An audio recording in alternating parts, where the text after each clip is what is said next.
Bismillahirrohmanirrohim. Assalamualaikum warahmatullahi wabarakatuh.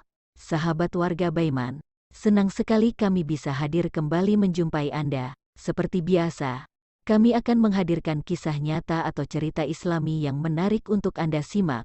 Kali ini kami akan menceritakan kisah tentang 4 wali Allah yang menjaga alam semesta. 4 wali agung Allah penjaga alam semesta. Konon mereka ada di 4 penjuru arah. Dahulu kala, ada 4 wali agung yang terkenal di kalangan umat Islam Timur dan Barat karena keistimewaannya ada di 4 penjuru arah. Ada 4 wali agung Allah yang dikenal dengan nama Wali Kutub. Mereka ada di 4 penjuru arah atau disebut dengan Wali Autat. 4 wali tersebut bertugas menahan alam semesta. Berikut 4 wali agung Allah yang terkenal di kalangan umat Islam. Pertama, Syekh Abdul Qadir Al-Jailani. Syekh Abdul Qadir Al-Jailani memiliki nama lengkap Abu Muhammad Muhaiddin Abdul Qadir Al-Jailani. Ia adalah seorang ulama fikih yang sangat dihormati dan dianggap wali dalam dunia tarekat dan sufisme. Di antara karomahnya ialah bisa menghidupkan orang mati yang sudah meninggal ratusan tahun. Diriwayatkan dalam sebuah kitab, suatu ketika Syekh Abdul Qadir Al-Jailani bertemu dengan umat Islam yang sedang berdebat dengan umat Nasrani. Mereka saling memperdebatkan nabi yang paling sempurna di antara Nabi Muhammad dan Nabi Isa.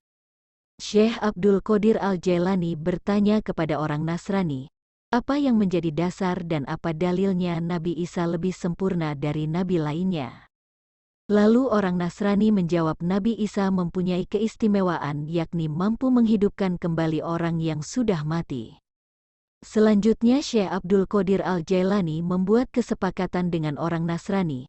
Jika ia mampu menghidupkan orang yang sudah mati maka bersedia untuk mengimani Islam.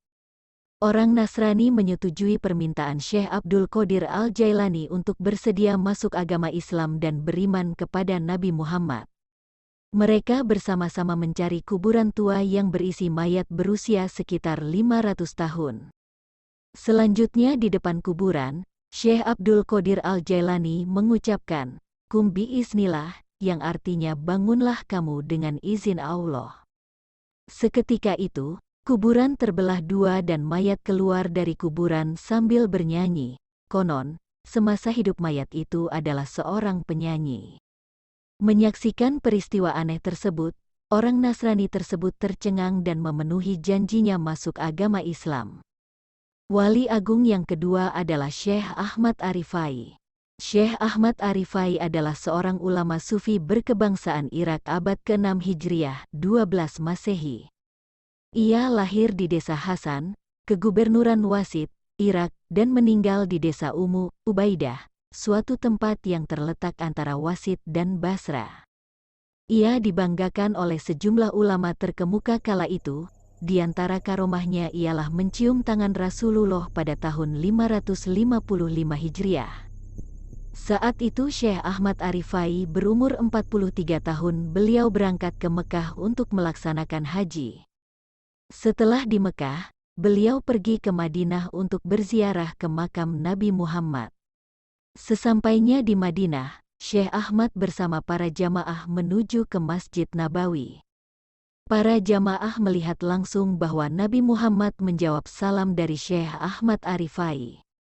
Syekh Ahmad Arifai berkata, "Assalamualaikum wahai datuku." Lalu muncul suara "Waalaikumsalam, salam wahai anakku." Imam Arifai lalu masuk ke dalamnya dalam keadaan gemetar dan menggigil. Warna kulitnya menjadi kekuning-kuningan.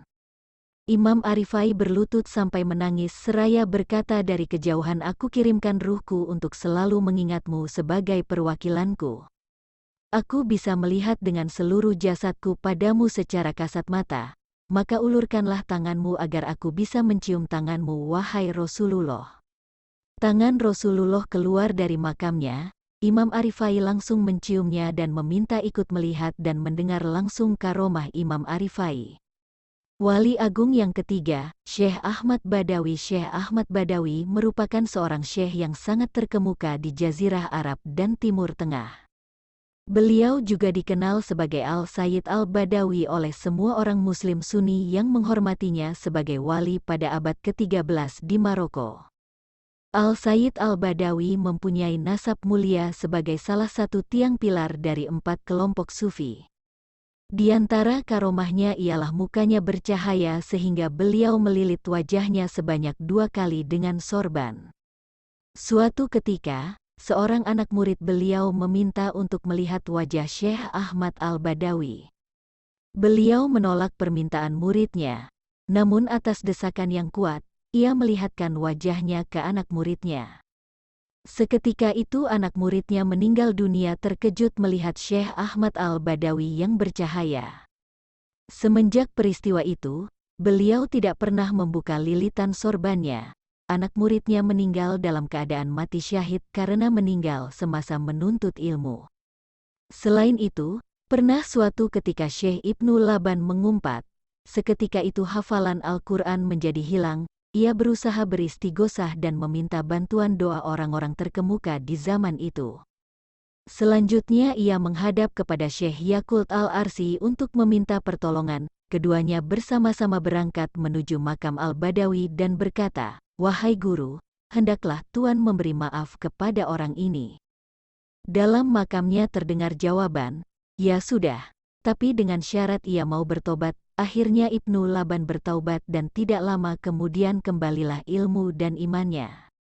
Syekh Ahmad Al-Badawi sudah meninggal 200 tahun silam namun tetap bisa memberi petunjuk bagi orang yang berziarah ke makamnya. Dan wali agung yang keempat, Syekh Abu Hasan Asy-Syadzili. Syekh Abdul Hasan Asy-Syadzili dilahirkan di Maroko pada tahun 593 Hijriah. Syekh Abdul Hasan Asy-Syadzili adalah seorang yang dianugerahi karomah yang sangat banyak, tidak ada yang bisa menghitung karomahnya kecuali Allah. Adapun sebagian dari karomahnya yaitu ketika umur 6 tahun, beliau telah mengenyangkan orang-orang yang kelaparan pada penduduk negeri Tunisia dengan uang yang berasal dari alam gaib. Beliau didatangi Nabi Khidir untuk menetapkan beliau menjadi seorang wali yang mempunyai kedudukan tinggi. Beliau bisa mengetahui batin, isi hati manusia saat berusia 6 tahun. Beliau pernah berbicara dengan malaikat di hadapan murid-muridnya. Beliau menjaga murid-muridnya meskipun di tempat yang jauh dan beliau pun mampu memperlihatkan atau menampakkan Ka'bah dari negara Mesir. Beliau tidak pernah putus melihat atau menjumpai Lailatul Qadar semenjak usia balik hingga wafatnya. Beliau tidak pernah terhalang sekejap mata pandangannya dari Rasulullah Shallallahu Alaihi Wasallam selama 40 tahun. Artinya beliau selalu berjumpa dengan Rasulullah selama 40 tahun. Wallahu a'lam bishawab.